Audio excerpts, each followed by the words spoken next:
Hi everyone and welcome back to my podcast. My name is Alliyah, and in today's episode I want to talk to you about setting a goal and then working backwards from it to actually achieve it. So if that's the type of thing you want to be listening to, stay tuned and let's get into the episode.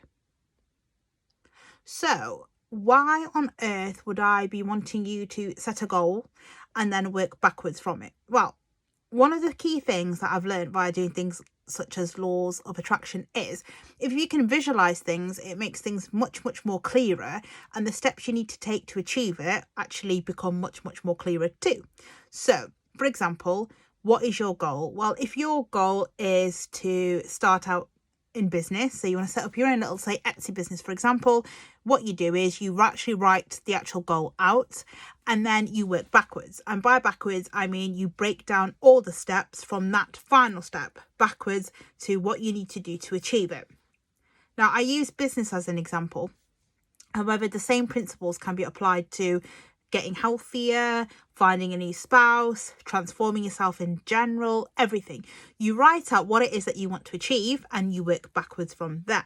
So let's use the example of you're trying to bring about amazing new friendships. So you'd write out that as in, I want to attract more, I don't know, how should we put this? Friends that vibe on the same level as us into my life. You'd write that out and then you will start to think about how it is that you're actually going to achieve that. So straight away for me, when I think about that, I'm thinking about where it is that I'm actually looking for these friends. Where am I going to be hanging out? Am I going to be joining new clubs? Am I going to be looking at different hobbies? How am I going to do this? So I break it down and I work backwards, and as I work backwards, the steps that I need to take start to appear, and I continue to work all the way back until I'm actually back at basically at step one, which is the first step you're going to be taking, which highly likely is the idea of, well, why is it that I actually want to make new friends? What is it about making new friends that's appealing to me and is going to help me with my transformation, self-empowerment and my confidence? What is it about that? But it starts backwards, so we're going back to front, because we know what it is that it looks like, that what we're trying to achieve, and we want to be able to work towards that. Now, if you start the other way around, which also works for a lot of people, then you sort of sit there thinking, okay, what I want to do is I want to make some new friends. What do I do? Well, if you can see the end vision, which laws of attraction actually teaches us to do, then you can start to plan out how you're actually going to get there. And that's why working back to front works for a lot of people. Instead of stressing out that first step, you're going to break it down and see. So if you're saying I want to make new friends, then obviously I suppose the step before then is actually making, new connections and visiting new places and things like that. And then the step before that might be the fact that you actually want to heal within yourself. Maybe you've got old friendships that have actually expired and you've actually been dragging yourself through hell and back trying to keep up with these connections, but you can't, and you finally twigged to the fact that these friendships have actually expired. You cannot actually bring them back from the dead. There's no point. And what we need to remember with friendships is not all friendships, guys, are meant to stay from when you're in a nappy all the way through to your deathbed. People will come along in your life and actually join you on your journey for, say, maybe a certain amount of years or months or days even, because that was their purpose. Not everyone that comes into your life will remain in your life. I mean, I've met people along the way and literally had a connection with them for, say, a few weeks, for example, and that impact has had a huge effect on my life in the long run. But I never actually had that connection throughout all those years with them. It was only for a few weeks, for example. And that's the reality of connections and energy exchange and things like that. But I won't get into energy exchange now because that's actually going to be off the point of that what we're talking about, which is looking and being able to imagine what it is that we're trying to achieve and then working backwards from that actual vision. Maybe it isn't friendships that you want. Maybe you want to change jobs, or maybe you want to improve your confidence. You want to improve your confidence so that you can get a new job. Maybe that's the end vision. Well, what job is it that you actually want to do? What can you see yourself doing? Where do you want to work? How much do you want to work for? Who do you want to work with? Which companies do you want to work with? All these things come into it, and we break it down into tasks in a way, which could include stuff like, well, if you want to work for a certain company, maybe you need to go and have a look at what it is that they're looking for in their new employees. You look on the website, social media and things like that. So you start doing your research. But we work backwards. We see the end vision. The end vision is me working in that executive role in that company, and I work backwards from there. And that is the back to front approach, which, like I said, law of attraction does actually teach us. What we do need to be a bit wary of is understanding what step we need to take next. So if you've written out your actual end goal, what you're going to do is, of course, write out all the additional goals, and then you need to basically put them in order of how you need to do them logically. So let's take the example of you want to work for a certain company in particular. Okay, that's your vision. You want to work for such and such XYZ. That's the company. This is who you want to work for. You know you haven't got the qualifications. You know you need to get into that network. All of these things, you need to write them down. But if you're lacking in confidence and you haven't actually put that down as a priority at the beginning of the process, then you haven't got them in the correct order. Because with things like laws of attraction, for example, we do need to have all our ducks in a row, and confidence is a huge thing. So you do want to have your confidence in there. You want to be self-empowered. You want to know where it is that you're trying to get with whatever it is that you're trying to achieve. You write them all down, you prioritize them, you put them in the order that you believe you need to do them in to be able to get to that end vision.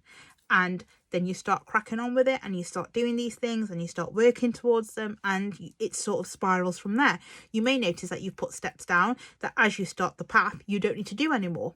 Fantastic. Cut it out. Don't do it. Don't invest your energy in it if you don't need to. These are the type of things that you do, but you won't know until you start the actual path. But imagining and being able to see that end product, that vision, is crucial. And I also believe it does help to keep you motivated on the path too, if you can see what it is that you're trying to achieve. Now, when people are on transformation, say, for example, to get fitter, a lot of people do end up, for example, quitting quite quickly because they can't see results. Now, if you can visualize the result, then you're more than likely to stay on that path and you will continue. And that is incredible, because that is what we want you to do. We want you to stay on the path. We want you to keep going, keep moving forward, and keep achieving. And if visualizing can help, let's do it. Visualizing doesn't cost anything. It's a free tool for you to master. And it goes across all these different types of tasks that you will come across in self-development.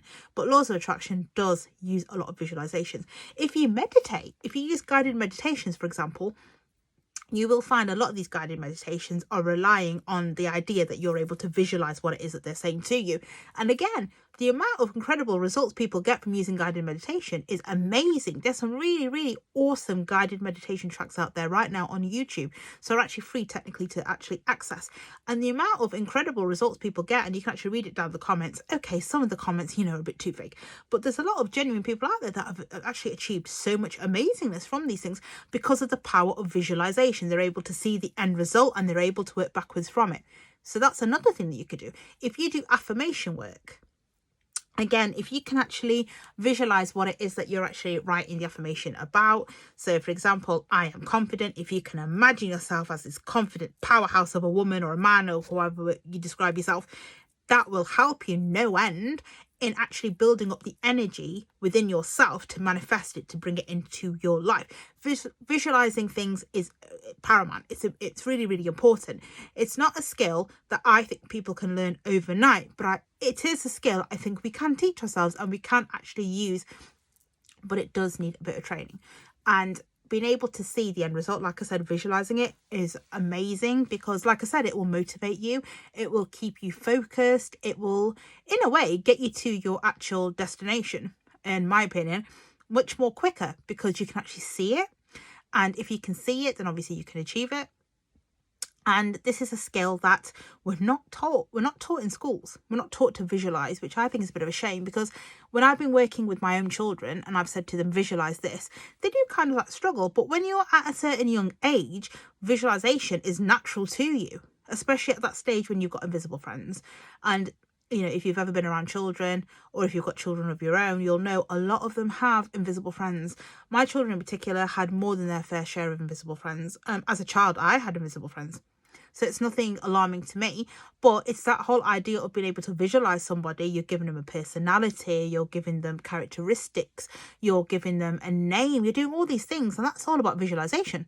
And if you can actually do that as a child, why can't you do it as an adult? Now, I'm not saying go ahead and invent an invisible friend. Some people might think you're a bit, too old to do that. But I'm saying visualize your end goal and start to work backwards from that. Take those steps, plan it out, do it, but visualize the end goal and take it from there. Look at yourself in the mirror, imagine yourself as that person living that life or doing that job. Whatever it takes, do it. Use guided meditation alongside your visualizations when it comes to your goals and things like that. Speed up the process. Why should you go slow if you can go fast? Go fast. And then think about what it is that you want to manifest next. Think about what it is that your next goal is going to be. Start visualizing that. Once you get into visualization and once you crack it, it's going to be such a powerful tool for you in regards to your transformations and everything else in particular. You're just going to naturally do it. Suddenly you're going to be able to do it. And I know my 7-year-old is a natural visualist. When you say something to her, she starts to imagine it. She goes from not just imagining how it looks like. If, for example, if you say to her, oh, I'm about to bake a cake, for example, she's already licking her lips, imagining the taste. She's already talking about the smell. She's already talking about what it looks like. She is in the zone of visualization. And that's how we should all be. You know, if you're thinking of moving home, you want to get this, you know, brand spanking new house, say in a different city, you want to be able to, you know, visualize how the house looks. You want to get into that zone. You want to be able to hear the birds singing if that's what's nearby, hear that river flowing if it's near to the river. You want to be able to smell the grass on the lawn if you've never had a lawn before and that's what you're trying to manifest, a nice lawn out in the garden. You want this, and you want to be able to visualize, say maybe for example your friendly neighbors that you want to manifest. You want to get into that zone. You want to visualize it all. You want to visualize the end goal, and then you want to work backwards from there. But the first thing you need to do is visualize that end goal. You need to know what that end goal is. No ifs, no doubts. You need to know. You need to be certain about what it is that you're trying to achieve. If you're umming and ahhing and doing all of that, you're not certain. So you need to be certain. Maybe you need to meditate a bit more on it, give it some more thought, whatever it is that you need to do to clear your mind and be able to focus, you need to do. And that is vitally important too. That is a part of the process. These are the things you need to do. But the biggest thing you need to do is you need to tap into that visualization tool and you need to utilize it because, like I said, it's free and it's one of the most powerful manifestation tools that you are ever going to come across. And I mean, I'm being deadly serious. It is literally really powerful. I mean, people that have visualization boards, so they have vision boards and things like that, they're using that power constantly. People that use visualization boards on a daily basis have pretty much mastered the technique of visualization.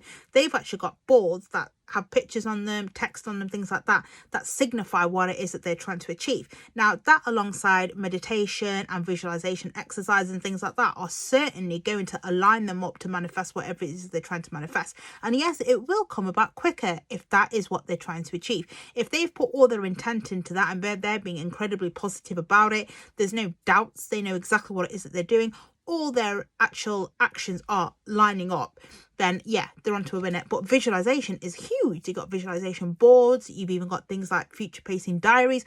All of these things come down to visualization. So being able to imagine what it is that you're trying to actually bring about is paramount, is key. And I cannot emphasize enough how being able to imagine the end result of what it is that you're trying to achieve is uber important to the process and will certainly keep you motivated, will certainly keep you focused, and will bring about things much more quicker. Now, I think I've been talking way too much right now in regards to this subject, so I'm going to wrap up this episode with: give yourself time to master the tool of visualization. There's some videos on YouTube that you may wish to watch to actually be able to get into the idea of visualizing if, say, you don't visualize naturally. Maybe doing a few guided meditations will help you to start to process the idea of visualization. Give your goal some thought. What is it that you're trying to achieve? Let's be honest, what it is. Be honest with yourself. You don't need to tell the whole world what it is that you're trying to achieve, but be honest with yourself and then try to visualize it. Can you see it, smell it, feel it, touch it? What is it that you're trying to achieve? If you can get all that into a visualization, get yourself into that zone, you'll be able to crack it much quicker than if you couldn't. So today's takeaway message is: set your goal, visualize it, and work backwards from there, because that is going to help you manifest it much quicker. Now, with that being said, I'm going to wrap up today's episode. If you've liked what you've heard, guys, don't forget to share the podcast. Let people know what it is that we're actually trying to achieve. Let people know what we're here for. get more people involved, because the more people that know about what it is that we're trying to actually achieve, the more transformations we can spark, the more people we can reach, and the more amazingness we can actually spread. So with that being said, guys, I'll catch you in the next podcast. Take care and see you all then.